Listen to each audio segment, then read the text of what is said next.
So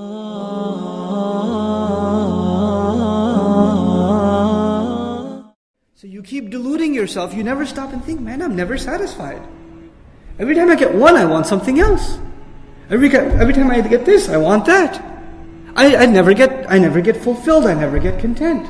So it even kept you from looking within yourself. It kept you from pondering over your purpose in life. This distraction, this want, this competition, it kept you from pondering, why am I here?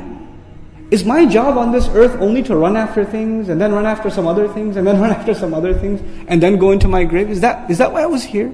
Is that what I was put here for? Because that's what animals do. They eat, then they get hungry again, then they go eat, and they get hungry again, and they go. So what's the difference between me and an animal? If this is what all I'm here for, then how am I any different from an animal? But this, you were so busy in this competition, you never had time to think about that even for yourself. Even if you did, it's a fleeting thought, never something that you would truly ponder over. Then of course, ulama comment, it kept you from paying attention to this message, to this Qur'an.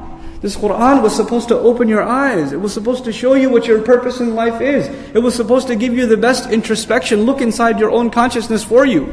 It opens yourself up to you. But you didn't have time for this Qur'an because you're too busy with takathur, it's deluding you. But the most interesting commentary I found is, you remember what the last surah was? Surah Al-Qari'ah? Al-Qari'ah? The loud knocking noise from the beginning. Hawiyah at the end, hellfire. Allah says, Alhaakumut takathur. This distraction was so huge, it even kept you from Al-Qari'ah. It even distracted you from the fact that the entire earth will be rattled. That hellfire will be brought forth. And some people's scales will be heavy and some people's scales will be light. That huge reality that you learned about, that you memorized, that you even recite. Many of us recite that surah because it's short and we're in a hurry, right? So we recite it. And yet, even though we recite it, we're distracted from that reality. How can that be? Alhaakumut takathur. Subhanallah. That's Allah's commentary in the beginning. Let's look at some of the things that ulama have said in regards to this ayah. First, we'll look at the parallel between this and Surah Al-Adiyat. Remember, Al-Adiyat talked about attitudes in dunya, and this surah also. In that surah, Allah Azza wa Jalla says, إِنَّ الْإِنسَانَ لِرَبِّهِ لَكَنُودٌ. No doubt the human being is very disloyal, ungrateful to his master. وَإِنَّهُ عَلَى ذَلِكَ لَشَهِيدٌ. And no doubt he is a witness to that truth. وَإِنَّهُ لِحُبِّ الْخَيْرِ لَشَدِيدٌ. There is no doubt his love of good, his love of stuff, things in dunya is very intense. And now Allah is saying, your love is so intense. That He said in that surah. In this surah He's saying your love of those things is so intense, it ends up doing what? Distracting you. So it's the next step. What did that love end up doing? It ended up distracting you. There's a solid connection between the two things. Al-Zamakhshari comments, إِذَا شَغَلَهُ. Meaning, this plentiness or this desire, it kept you busy. Not only in your mind, but even in your activities, it kept you busy. He defines takathur as following: at-tabari fil kathra, wat-tabahi biha, to show off in plentiness and to be proud of it in and of yourself. Wa an yaqul haula'i nahnu akthar, wa haula' nahnu akthar. And so that some of them would say, we have more, and the other would say, no, we have more. And that's what your entire life would be spent, just saying who has more and who has less. Subhanallah. At-Takathur commented again by Ash-Shawkani rahimahullah, تَفَاخَرُوا أَيُّهُمْ أَكْثَرُ عَدَدًا. That they show off to one another who has more in terms of what. And then he says, أَوْ أَرَادَ أَلْهَاكُمُ التَّكَاثُرُ بِالْأَمْوَالِ وَالْأَوْلَادِ إِلَىٰ أَن مُتُّمْ وَقُبِرْتُمْ. Very important comment. He said the distractions, it may perhaps are distractions of money and children. The distractions that Allah is talking about, takathur, is two things, money and children. Why is He saying that? When ilha is mentioned elsewhere, what does Allah say? لَا تُلْهِكُمْ أَمْوَالُكُمْ وَلَا أَوْلَادُكُمْ. With the verb for distraction associated in the Qur'an is with wealth, assets and children. That's one place. Another place is takathur. So in Surah Al-Hadith He says, وَتَكَاثُرٌ فِي الْأَمْوَالِ وَالْأَوْلَادِ. So with the first word of the ayah, ilha, we also find amwal and awlad. With the second word, takathur, in the Qur'an, we also find amwal and awlad. We find both things. So both amwal, meaning assets and children, we want more and more and more for them or of them. And at the same time, both of them are incredible distractions from our real purpose in life. They can become enormous distractions. One slight comment that should be used to clarify, when it says takathur fil awlad, plentiness in terms of children, it means a few things. It doesn't just mean having lots of children. Plentiness in terms of having lots of children. Of course, we're living in times where people don't want to have a lot of kids. It's bad for the economy, right? And there are even some countries in the world where there's a policy you can't have more than a certain number of kids. And they try to play with the order of Allah, and then it comes back to haunt them. Why didn't they want to have more children? They didn't want to have more children because they can't afford it. The economy won't support it. And what ended up happening now in places like China, now there's a new economic crisis. We don't have enough of a workforce to handle the infrastructure demands of our country because we curbed the population.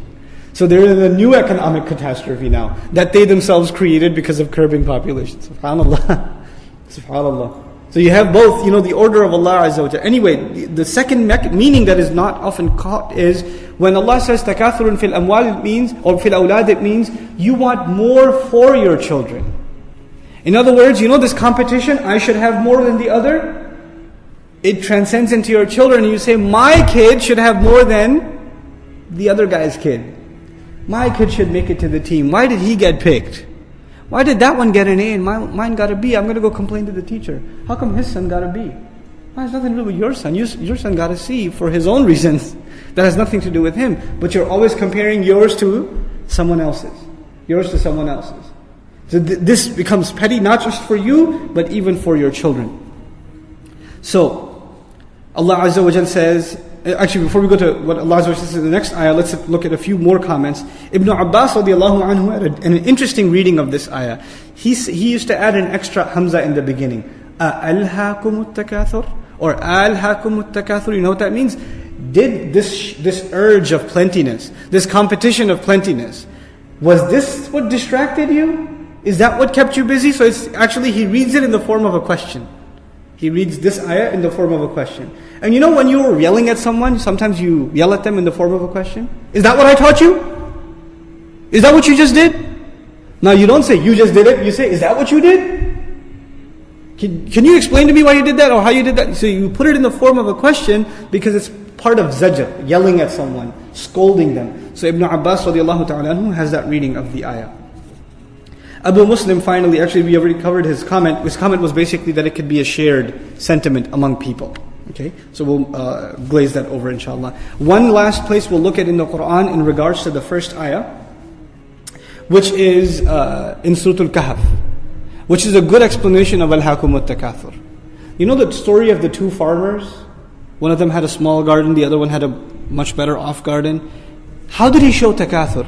He says to the poorer farmer, the wealthier one says to the poorer one, he says, أَنَا أَكْثَرُ مِنْكَ مَالًا وَأَعَزُّ نَفَرًا. I am more than you in terms of wealth. And I am more powerful in terms of manpower. I have a lot more sons that take care of my business. You're a loner. You don't have anybody helping you out. So he said, he established this, أَنَا نَحْنُ أَكْثَرُ. And the other one says, نَحْنُ أَكْثَرُ. So he was showing this takathur to the other. Allah says, حَتَّى زُرْتُمُ الْمَقَابِرِ. Zara is to go meet someone. Ziyara is to go meet someone. Even in Urdu people say ziyarat karna, right? Similar word, to go meet someone. But actually in ancient Arabic it has another meaning. It's actually to go and hug someone too. For your chest to meet, this is also called ziyara. Meaning you don't just go meet someone and wave at them, you go and give them a hug. Okay? And Allah uses this, and by the way, when you meet someone, is it permanent or temporary? It's temporary. You leave eventually.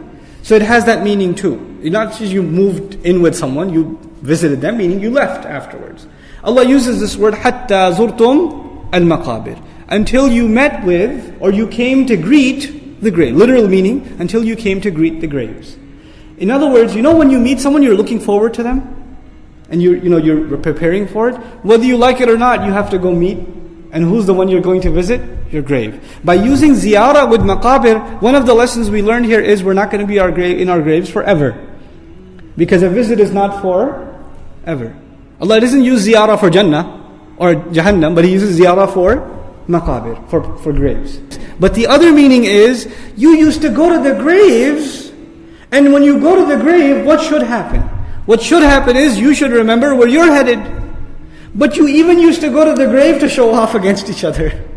So even the grave that is supposed to be the easiest place for you to remember your purpose in life. If you're not a very spiritual person, and you don't think about the akhirah a lot, if you haven't prayed for years and years and years, if you go for a burial, And you've never gone to if you go to a burial, after a janazah, you follow the procession and you go to the burial. If you go that will be a spiritual experience for you. Just walking around and reading the gravestones, reading this guy died at the age of, or this child died at the age of 20, this one at the age of 6 months, this one at the age of 83 years, this one at the age of 31, this one was this guy was my age, this woman, this man, this woman, and you will read that and you won't be thinking of them. Who will you be thinking of? Yourself. It's going to open up your eyes. The graveyard is a great place to open up your eyes.